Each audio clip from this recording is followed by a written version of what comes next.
49쪽부터 보면은 노동력의 매매인데 제가 아까 저번에 그 말을 기억했을 거예요. 이제 노동자는 막 공장으로 들어간다 막 그런 거 있잖아. 그게 노동력이 매매되는 건데 들어가게 보면 자본주의 사회에서 노동자는 노동력을 상품으로 일정 시간 동안 판매하며 살아간다. 그러니까 노동력은 똑같은 상품인데 노동력을 상품으로서 파는 차이는 그냥 나중에 전화해. 노동력을 상품으로서 판매하는 게 노동자고, 이 노동자가 되기 위해서는 이걸 영구적으로 막 일생 동안 종신적으로 이렇게 판매하는 게 아니라 일정 시간 동안만 판매해야지 자본주의 사회에서 노동자고, 그래서 근데 이 노동력이 원래 상품이 아니었어. 상품이라는 게 나타나는 게 자본주의 사회거든. 예전에는 물건들 그러니까 상품이라고 정의를 안 해. 마르크스는 상품이라는 거 나타나는 게 자체가 자본주의 사회인데, 그럼 이 노동력도 옛날에 있었을 거 아니야. 그게 언제부터 상품을 전환됐을까? 그 역사적. 근데 왜 일생 동안 판매 안 되고 일정한 시간 동안 판매해야 돼? 일정한 시간이 아니라 단위 시간대로 판매해야 되는 거 아니에요? 그게 그거지. 왜 일생 동안 판매하면 그게 노동력이야? 그러니까 노동을 특정 시간 동안만 판매를 하는 게 자기 의지에 의해 통제가 돼야 된다는 뜻 아니야? 그러니까 그 이외 시간까지 전전해. 판매가 하면 노예니까? 네, 노예야. 소유권을 넘어버리는 거야. 그럼 그렇대. 그러니까 파는 게 아니잖아. 그때 이거 윤지현이 얘기했던 것 같은데. 파는 게 아니잖아. 그래서 상품이란 개념이 되려면 아마 일정 기간 동안 팔아야. 영구상품. 노예. 근데 얘가 노동이 근데 애초에 자기 가족 부양과 뭐 그러니까 자기 부양 성격도 있는 건데, 자기 모든 시간 다 노동을 쏟아서 자기를 갖다 팔아버리면. 아니 일생 동안 자기 가족 부양하면 노동할 수 있는 거지 직업으로. 자기 부양은? 그러니까 그게 안 되는 거 아니야? 그러게. 헷갈리네. 아니 그러면 자기 부양이 일생 동안 노동하면서 하는 대로. 그러니까 이번 계약을 일정 죽을 때까지 하고 막 1억 몇억 원을 받는다 이렇게 계약할 수 있다는 거죠. 그러게. 근데 그런 사회 없었겠지. 그냥 여기서 노동력에 대한 자기 소유권 포기 얘기가 나오고. 아니 그런 사람들도 노동자라고 안 할 수도 있어. 그건 뭐라고? 모르지. 일정한 시간이 일부의 시간을 계약노예? 나타내잖아. 모르겠다. 야 그러면 그 책에서 저자가 일생 동안 판매하면 노동자가 아니라고 말하는 거 직접적으로. 그렇게 워딩하진 않는데 일정한 시간 동안 판매하며 살아간다 하면서 만약에 이렇지 않으면 노예이지 노동자가 아니라고는 얘기해요. 근데 여기서 얘기하고 있는 게 노동력에 대한 자기 소유권 얘기니까 일정한 시간이라는 게 그러니까 일부의 시간이라고 가정되지 않은 거잖아. 그러니까 그냥 계약된 시간만큼만이라는 뜻으로 해석해야 그러니까 일부 시간이라고 해석되는 거야.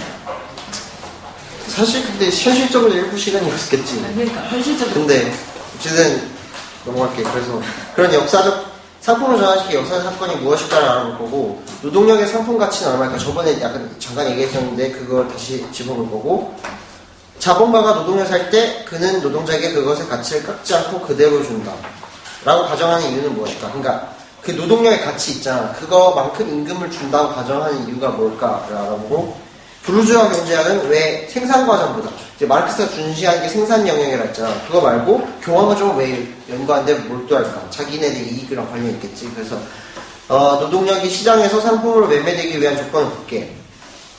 그 조건은 인격적 속박에서 벗어났지만 먹고 살 수 있는 재산이 없는 자유로운 무산대주. 저번에 잠깐 얘기했는데 이거 이중으로 자유로운 임금노동자라고 하거든.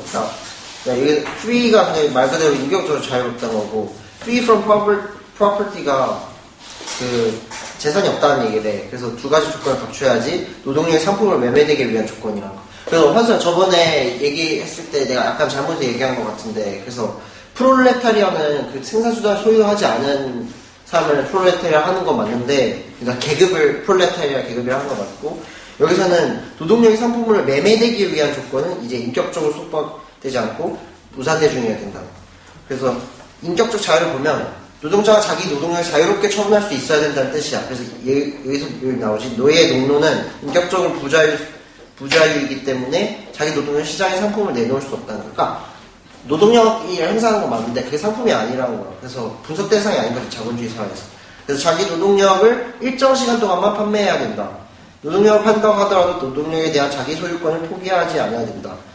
그러니까 이게 위에랑 연결되는 부분이지. 그래서 무산대중을 보면은 노동자가 스스로 노동력을 사용해 살아갈 수 있다면 자기 노동력을 상품으로 판매하지 않을 수 있을까? 이게 중요한 건데, 그러니까 예전에도 무슨 땅에 관련해서 얘기가 나왔을 거야. 그러니까 뭐라 하지?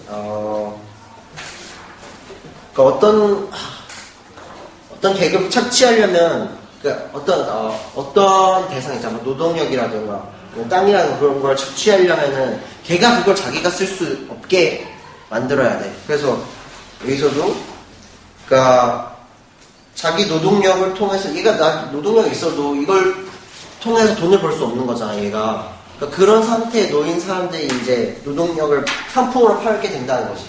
안 그러면 팔지 않고 자기를 위해서 쓴다는 거지. 그래서 동그라미 2번 50쪽을 보면 따라서 노동자는 스스로 살아갈 수 있는 생활 기반 생산수단을 전혀 갖지 않은 무산 대중이어야 함. 그러니까 이런 걸 전혀 갖지 않은 무산 대중이어야지 노동력을 어쩔 수 없이 판매하게 되는 거고, 그래서 임금 노예라고 부른다고도 여기 책에 나와있어. 그 프롤레타리아의 탄생 배경이라고 나오는데 이게 너무 좀 약간 역사적인 거라서 좀 빼긴 뺐는데 나중에 읽어보면은 될 거야. 그래서 노동력이라는 특수한 상품의 가치라는 이걸 볼게요. 노동력의 가치는 노동력이라는 상품을 생산하는 데 대한 노동시간에 얘기했죠. 아까 우리가 배운 노동가치설이 뭐야? 어떤 상품을 생산할 때 그러니까 어떤 상품의 가치는 그 상품을 생산하기 위해 드는 노동시간이다 같다. 그러니까 노동력을 생산하는 데 필요한 노동시간에 의해서 가치가 결정된다는 거예요. 그래서 보면 나와. 저번에 우리가 토론했잖아. 그런 게 여기서 말로 나오는데 노동력은 노동자가 정상적인 의식주 문화생활을 할 때에만 정상적으로 재생산된다. 그러니까 이거 말 그대로 해석하면 되지. 그러니까 정상적인 노동을 하려면은 어떤 다른 의식주나 문화생활을 영위해야지 정상적으로 재생산된다는 거야. 그래서 결국 그 노동의 가치가 얼마냐, 뭐로 측정되냐 하면 노동자와 그 가족이 그 사회에서 정상적인 의식주 문화생활을 영위하는 데 드는 필요한 비용. 그래서 노동자의 생활비라고 간략하게 얘기할 수 있는데 여기서 말하는 건 다시 얘기하자면 최저 생계비가 아니라 평균 생계비라는 거. 그래서 노동력의 가치 구성 항목을 볼게. 그러면 52쪽 공산물을 볼게. 여기 별표 2개를 쳐줘. 내 파트여서 그런 거일지도 모르겠지만 어쨌든 별표 2개 쳐줘. 공산과에. 그래서 드디어 잉여 가치가 어떻게 생산되는지가 이때부터 나와. 지금 이 3부가 절대적 잉여 가치의 생산이고 4부가 상대적 잉여 가치의 생산이거든. 근데 그냥 이게 우리가 특히 3기 경우에는 앞으로 기회가 없잖아. 오늘 마지막이니까. 그래서 절대적 잉여 가치의 생산이 있고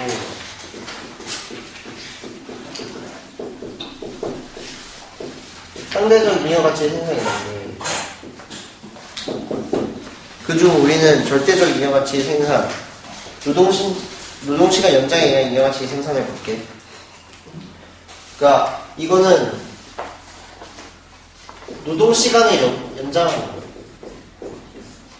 그러니까 계약해놓고 노동력의 가치보다 더 많은 시간을 그리고 그것도 더 많이 계속해서 연장해서 착취하는, 그러니까 잉여 가치가 이윤이지. 마르크스 혁명에서 이윤의 원천이 뭐냐 하면 잉여 가치다 라고 얘기하잖아. 다시 기억 안 나서 이렇게 전 VA가 노동자가 창출해내는 가치는 임금 플러스 잉여 가치인데 이게 바로 노동력의 가치이고 이게 이윤을 의미한다고 했지. 그래서 만약에 노동시간을 연장시키면은 일단 이건 사회적 문화적으로 결정되는 거죠. 노동력의 가치는. 그러니까 아까 정상적인 의식주 응고한 것이다 라고 표현돼 있어. 응고하고 괄호하고 대상화라고 써줘. 대상화된 것이다, 응고한 것이다 이렇게 얘기를 하고. 그래서 잉여 노동은 잉여 가치라고 크게 똑같아. 그래서 그림을 봐봐. 다음 쪽에 58쪽. 그래서 부가가치는, 그러니까 새롭게 창출해낸 가치는 필요노동과 잉여노동 나뉘는 거지. 그중 필요노동은 가치가 새롭게 창조되는 거고, 잉여노동은 같이 창조되는 거, 그러니까 둘 다 가치가 새롭게 창조되는 건데, 이 중 잉여노동은 착취되는 거야. 여기 착취가 막 위대한 범법 행위가 아니라, 그러니까 말하자면 공짜로 자본가에게 바친다라는 의미의 착취인 거야. 그래서 이게 S이고. 그래서 필요노동과 이윤노동의 구별. 자본주의 사회 전에, 그러니까 공건사회, 우리가 이제 마르크스의 역사발전 단계설이 원시공산 사회이고 노예제 사회이고 그 다음에 공건제 사회고 자본주의 사회, 그 다음에 사회주의 사회로 발전한다고 봤잖아. 그게 이제 고대, 중세, 근대 개념이 여기서부터 시작이 된 거야. 근데 어쨌든 그 역사 발전 단계 중에서 자본주의 사회 이전, 즉 공건사회에서는 어땠냐? 매우 투명하게 보였다는 거야. 그러니까 알다시피 롱노가 장애인에서 일하다가 영주의 땅에 가서 일하잖아. 영주의 땅에서 가서 일하는 게 인간노동인 거고, 그냥 공짜로 바치는 거. 그리고 자신의 땅에서 일을 해서 자기 가족을 위해서 일하는 게 인간노동인 거. 그러니까 매우 명확했어. 근데 자본주의 사회에서는 매우 구분하기가 어려워졌어.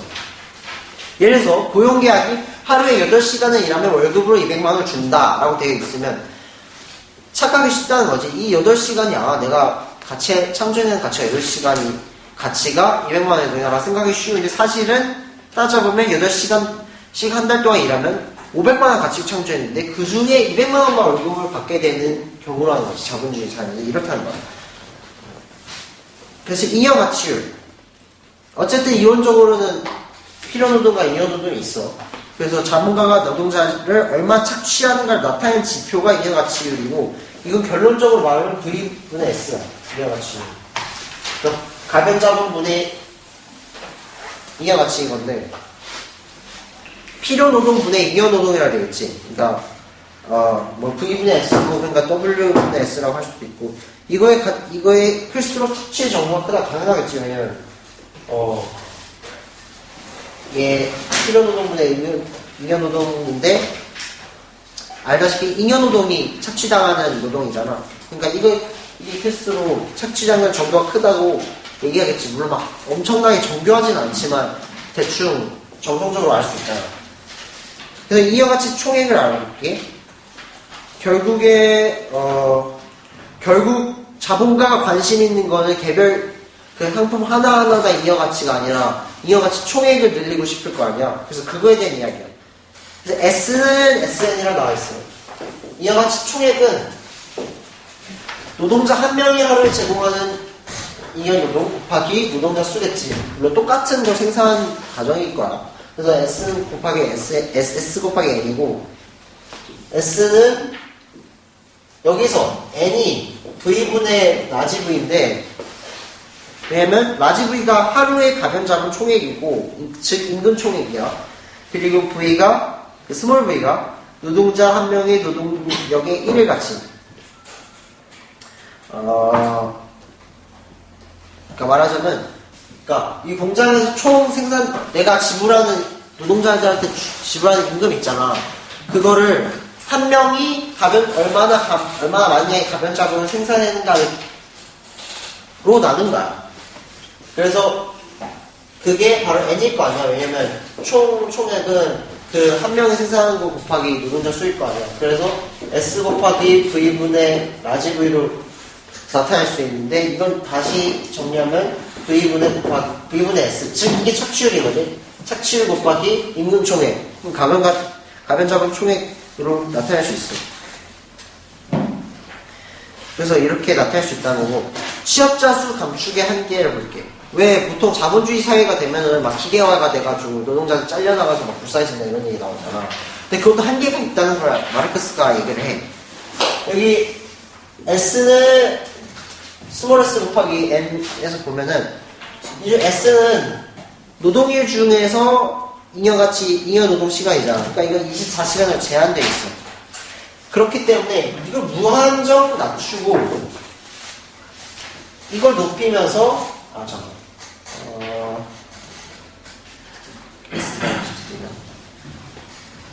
미안. 그러니까 결국에 자본가의 목적은 이 잉여가치 총액을 늘리는 거잖아. 근데 이걸 할 수 있는 방법이 뭐 여러 가지가 있겠지. 기계화를 한다거나 하면 인생이 절약이 되니까 잉여가치가 늘어나겠지. 근데 그렇게 되면 문제가 발생하는데 N이 줄어드는 거야. N이 줄어들면 이걸 감소시키자. 그럼 N이 줄어들면서 이걸 증가시키려면은 이걸 증가시키면서 그러니까 스몰 S 적절히 증가시키면서 N을 노동자를 감축시켜야겠지. 근데 알다시피 이거는 24시간으로 한정돼 있어. 그렇기 때문에 이걸 무한정 기계와 로봇화를 통해서 취업자 수를 감축시키기 힘들다는 거야. 그래서 자동화 로봇화가 언제나 인여가치의 총액을 높여주지 않는다. 왜냐면 이거의 하락률이 이거의 상승률보다 낮으면 이거 떨어지겠지. 전면적 자동화 로봇화의 한계. 모든 자본가가 노동절약적 기술 혁신을 도입하는 것은 매우 어렵다는 내용이야. 그래서 잉여가치를 낳는 노동자를 줄이고 잉여가치를 낳지 않는 기계를 증가시킴으로 자본의 이윤율이 크게 저하될 수 있다. 참고로 자본의 이윤율은 이윤율은 이거 옆에 뭐 써놔? 이윤율 R은 C 플러스 V분의 S 곱하기 T인데 뭐 참고로 알아내고 왜냐면 그러니까 잉여가치를 낳지 않잖아. 자동화 로봇화는 그러니까 자동화 로봇화를 하면은 기존의 투자자분을 그대로 이전시키고 잉여가치를 새롭게 낳지 않으니까 새롭게 가치 창조해내지 않으니까 다시 말하면 잉여가치가 새롭게 창조되지 않는 거지. 그러니까 이윤이 크게 안 날 수도 있다는 거야. 그래서 보면은 이게 줄어들잖아. 그래서 실업자 수가 늘어나면 게다가 실업자 수가 늘어나면은 그러니까 생산자로 존재하는 게 아니라 자본주의사는 그 소비자야, 생산자가. 그러니까 노동자한테 자기 돈을 벌어서 자기가 사는 거란 말이야. 그럼 실업자 수 너무 커지면은 사회의 구매력이 떨어져서 오히려 기업들 물건 안 사준다는 거지. 그럼 기업들이 망한다. 그 상품이 대량 생산되면, 그러니까 자동화 로봇화로 대량 생산되면 시장이 머지않아 포화 상태에 빠지기 때문에, 그러니까 너무 상품이 많다는 거지. 그럼 기업들이 오히려 파산할 수 있다. 기업들이 망한다. 착취되는 노동자의 수, 그러니까 시그마 N이 낮아지면 사회 전체의 잉여가치량도 낮아질 수 있다는 거야. 그래서 하지만 현재처럼 자본주의가 세계 전체로 확대되어 나가는 과정이잖아. 이런 상황에서는 자본가 모두가 동일한 자동화 로봇화를 채택할 수 없어. 그러니까 아직 그렇지 않은 부분이 많다는 거지. 그렇기 때문에 이런 상황이 일어나지는 아직 않을 것이다 라고 얘기를 하고 있습니다. 그리고 시니어가 말한 최후의 1시간까지 얘기를 하고 그 다음에 황지용이 얘기를 할게. 그래서 시니어가 말한 최후의 1시간. 그러니까 마르크스가 시니어 교수의 말을 반박하거든. 참고로 시니어 밑에 보면 영국의 고전파 경제학자, 그러니까 즉 마르크스가 말한 부르주아 경제학자겠지. 그래서 이 사람이 말한 걸 비판을 해. 시니어 교수의 논리를 일단 볼게. 아까랑 똑같은 예시야.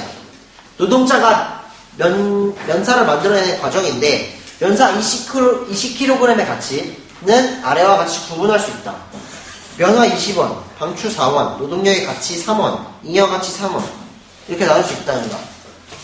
근데 각각 가치에 해당한 면사량을 이렇게 쪼갠 거야. 그러니까 투자자본이 이렇게 들어가고 이윤이 이렇게 나왔는데 결과적으로 보니까 면사가 20kg이 생산된 거야. 그럼 각각 가치로 20kg을 쪼개볼 수 있겠지, 그 비율대로. 그렇게 되면 이렇게 13과 3분의 1 어쩌고저쩌고 2kg, 2kg 이렇게 된다는 거야. 그냥 이렇게 환산을 해보고 각각의 면사량을 생산하는데 걸린 시간을 또 환산해본 거야.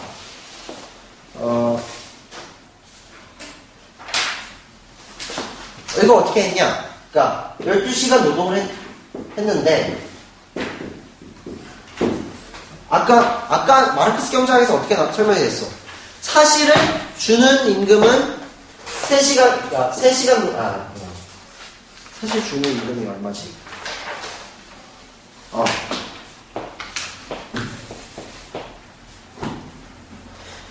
사실은 6시간의 가치만을 임금으로 주잖아. 그런데 자본가가 잉여가치를 획득하기 위해서 노동시간을 더 늘려서 12시간을 노동시키고 6시간만의 가치만을 임금을 준다고 했지. 마르크스는 그렇게 설명했잖아. 근데 시니어 교수를 착각을 했다는 이 소리야. 12시간 노동하지 않았느냐? 그럼 이 12시간을 위에 면사량으로 비율해서 배분을 해본 거야. 그래서 8시간 플러스 1시간 36분 플러스 1시간 12분 플러스 1시간 12분 이렇게 쪼개본 거야. 다음 장을 넘어가 보면 즉 방적공은 하루 12시간 노동하면서 처음 8시간은 면화의 가치 20원을 그 다음 1시간 36분으로 붙여줘. 1시간 36분은 방출 가치를 또 그 다음 1시간 12분은 임금의 가치를 생산, 보충, 창조하며 오직 나머지 1시간 12분만을 공장주를 위해 잉여가치 생산한다. 이거 얼핏 보면 그럴듯하다는 거야. 12시간 노동했는데 각각의 가치대로 배분하면 이렇게 되지 않느냐. 그럼 결국엔 아까 59쪽 보면 마지막 1시간 12분이 잉여가치에 대한 어떤 노동시간이 환산된 거잖아. 그럼 결국 네 12시간 노동했는데 1시간 12분밖에 공짜로 안 뺏겼네 라고 얘기한 거야. 따라서 노동자의 하루 노동시간을 1시간 12분 단축하면 영국 방적공업은 모든 이윤을 잃게 되고 곧 망할 것이다. 그러니까 1시간 잉여가치 분밖에 없는데 1시간을 단축하면은 모든 사람들 이윤을 못 얻고 다 망하게 될 것이다. 이렇게 얘기를 했다고 마르크스는 해석한 거야. 근데 사실 진실은 이렇다고 마르크스가 얘기해. 이게 오류가 어디에 있냐면 알다시피 이 책의 가치가 예를 들어서 6시간이라 해봐. 그렇다고 해서 이 책 만든 사람이 6시간을 노동한 걸까? 다시 이 책은 아까 연사 얘기해봐. 연사는 면화랑 방출을 가지고 노동자가 그걸 이용해서 연사를 만들잖아. 근데 만약 연사를 만든 게 12시간 가치라 해봐. 연사가 12시간이에요. 이렇게 가격표에 붙여있어. 그러면은 노동자 12시간 일했겠군이라고 얘기할 수 있어? 없지. 왜냐면 그 중에서 일부는 이 면화 가치 이전시키고 일부는 방출 가치 이전시키고 나머지 시간을 자기가 쓴 거란 말이야. 근데 시니어는 마치 이 면사 전부가 12시간 전부가 이 노동자에 의해서 이루어진 걸 착각했기 때문에 이런 계산법이 나왔던 거야. 그래서 20원의 면화와 4원의 방출은 이미 예전에 다른 생산자가 창조해낸 가치다. 그걸 단순히 이전시켰을 뿐이다. 그리하여 노동력의 가치 3원과 잉여가치 3원을 새롭게 창조해내는 것이다. 그래서 면사의 가치는 면화, 방출, 노동력 가치, 잉여가치 되는데 혹시 여기 안 고쳐져 있니? 몇 시간이 돼 있어? 면사의 가치 밑에. 12시간에 노동. 그래, 60으로 고쳐. 60시간의 총노동으로 고쳐줘. 60쪽에 그 등식에서 60시간의 총노동은 40시간 플러스 8시간 플러스 6시간, 6시간 이렇게 쪼개져야지. 그래서 이 박스 친 부분 있잖아요. 박스 친 부분이 이 노동자가 새롭게 창조해낸 가치이기 때문에 이렇게 해야 돼야 맞고, 그래서 따라서 하루의 노동시간은 1시간 보면은 아까 계산법에 의하면 오직 1시간 12분만이 그 잉여노동 시간인 거잖아. 착취되는 시간인 거잖아. 근데 여기 보면 6시간이나 착취가 되지. 그러니까 1시간 12분 단축하더라도 자본가의 잉여가치는 0이 되는 게 아니라 4시간 48분은 조금 감소할 뿐이다 하면서 이제 노동시간 제한하는 거에 대한 약간 지지를 표명하는 거야.